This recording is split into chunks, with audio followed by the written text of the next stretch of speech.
Di sini kami akan menjelaskan materi mengenai kelompok sosial. Sebelumnya, perkenalkan saya Fibri Hafsari. Saya Vanessa Patricia. Yang akan kami bahas yang pertama yaitu faktor pembentuk, yang kedua yaitu jenis-jenis kelompok sosial, yang ketiga yaitu partikularisme dan eksklusivisme. Dasar terbentuknya kelompok sosial. Yang pertama, kepentingan yang sama. Kepentingan yang sama dapat membentuk kelompok sosial karena orang-orang dengan kepentingan yang serupa cenderung memiliki tujuan, kebutuhan, dan nilai yang sama. Yang kedua yaitu keturunan yang sama. Keturunan yang sama dapat membentuk kelompok sosial karena mereka biasanya memiliki banyak kesamaan yang mendalam dan signifikan, baik dari segi budaya, nilai, maupun pengalaman hidup. Keturunan yang sama seringkali berbagi identitas budaya, bahasa, dan sejarah yang kuat. Ini menciptakan rasa kebersamaan dan ikatan yang mendalam di antara anggotanya. Yang ketiga yaitu geografis atau wilayah yang sama. Wilayah yang sama dapat membentuk kelompok sosial karena orang-orang yang tinggal di wilayah yang sama biasanya berbagi lingkungan fisik, kondisi sosial, dan pengalaman hidup yang serupa. Yang keempat yaitu daerah asal yang sama. Mereka mungkin berbagi pengalaman dan kenangan yang sama dari masa lalu, seperti festival lokal atau kebiasaan sehari-hari yang unik dari daerah asal mereka. Hal ini memperkuat rasa kebersamaan dan solidaritas. 5. Kesamaan nasib. Kesamaan nasib seringkali menciptakan rasa solidaritas yang kuat karena mereka merasa bersatu dalam menghadapi tantangan yang sama. In-group merupakan kelompok sosial yang seseorang merasa menjadi bagiannya dan memiliki ikatan emosional serta loyalitas. Contoh dari in-group adalah keluarga, teman sekelas, dan komunitas agama. Sedangkan out-group merupakan kelompok sosial yang seseorang tidak merasa menjadi bagiannya dan mungkin melihat dengan perbedaan atau persaingan.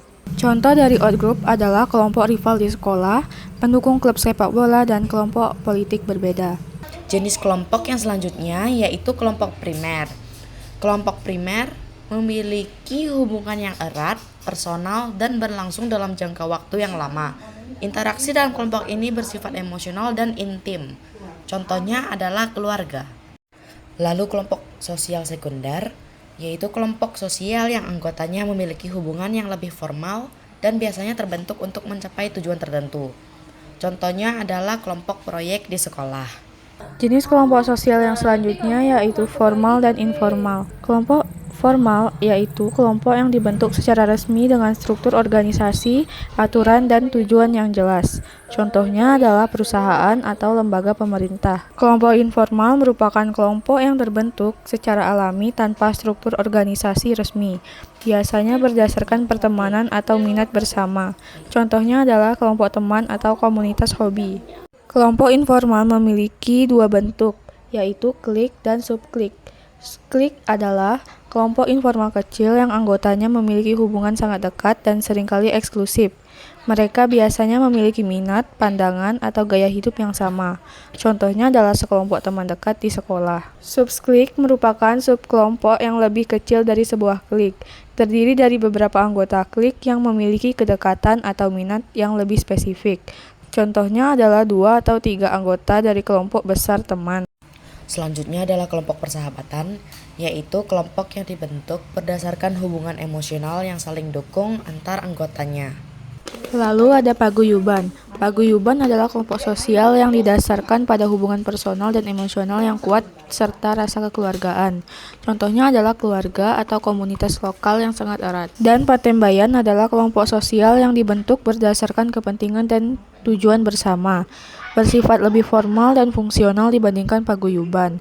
Contohnya adalah organisasi profesional atau kelompok studi di sekolah. Setelah itu ada membership group dan reference group. Membership group merupakan kelompok sosial yang anggotanya secara aktif menjadi bagian dari kelompok tersebut. Biasanya memiliki hak dan kewajiban tertentu, contohnya anggota klub olahraga. Dan reference group merupakan kelompok sosial yang dijadikan acuan oleh seseorang untuk menilai diri sendiri atau membuat keputusan.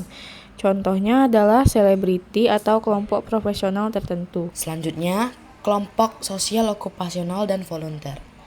Kelompok sosial okupasional adalah kelompok yang terbentuk berdasarkan profesi atau pekerjaan yang sama antara anggotanya. Kelompok sosial volunteer yaitu kelompok yang anggotanya bergabung secara sukarela untuk mencapai tujuan bersama. Lalu ada kelompok sosial teratur.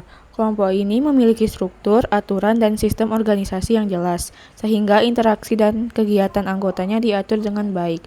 Contohnya lembaga pendidikan atau perusahaan. Kelompok sosial tidak teratur yaitu kelompok sosial yang tidak memiliki struktur formal atau aturan yang jelas. Contohnya adalah komunitas hobi. Materi yang selanjutnya adalah partikularisme dan eksklusivisme. Partikularisme adalah sistem yang mengutamakan kepentingan pribadi di atas kepentingan umum. Eksklusivisme adalah sikap atau praktik yang membatasi atau menolak partisipasi orang luar atau kelompok lain. Ciri-ciri partikularisme. 1. Mengutamakan kepentingan kelompok tertentu. 2. Fokus pada identitas atau budaya unik kelompok. 3. Nilai dan norma bergantung pada konteks tertentu. 4. Menolak pandangan yang menyamaratakan semua kelompok. Ciri-ciri eksklusivisme adalah: pertama, menolak atau memisahkan diri dari kelompok lain. 2. Meyakini superioritas kelompok sendiri. 3. Membatasi akses keanggotaan atau hak istimewa. 4. Rendah toleransi terhadap perbedaan. Dan terakhir adalah mendorong segresi atau pemisahan sosial.